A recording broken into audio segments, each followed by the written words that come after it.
આપણે જે હાલમાં જોયું કે જંગલેશ્વરમાં જે ડિમોલેશન થવામાં હતું, ડિમોલેશન બધું પૂરું થઈ ગયું છે અને 1480 જેટલા મકાન હતા અને 240 થી વધારે આના માટે મશીનરી લઈ ગઈ છે. અને રાજકોટ જીએમસી એ આના માટે 7 ટીમ બનાવી છે, 7 વિસ્તાર આખા બનાવી નાખ્યા છે. આના ઉપર માણસો કામ કરે છે, 1700 થી 2000 માણસો કામ કરે ડિમોલેશનમાં.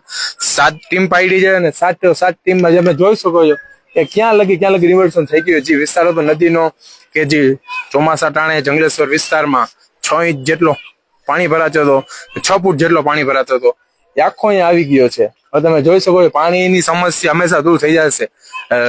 રાજકોટ ગવર્મેન્ટ એમ કહે છે કે અમારે અહીંયા રિવરફ્રન્ટ પ્રોજેક્ટ બનાવવો છે. હવે રિવરફ્રન્ટ પ્રોજેક્ટ બનાવવાનો છે કે અદાણીને જમીન દેવાની છે કે અંબાણીને દેવાની છે એ જ ખબર નથી. આ જંગલેશ્વરની જનતા છે, હવે આ જનતા ક્યાં જશે? જંગલેશ્વરની એક જ એવી જનતા હતી કે હિન્દુ મુસલમાન ભેગા રહેતા હતા. જંગલેશ્વરની એવી એક જનતા હતી કે હિન્દુ મુસલમાન તહેવાર ભેગા રમાડતા હતા. જંગલેશ્વરની એવી જનતા છે. કવિર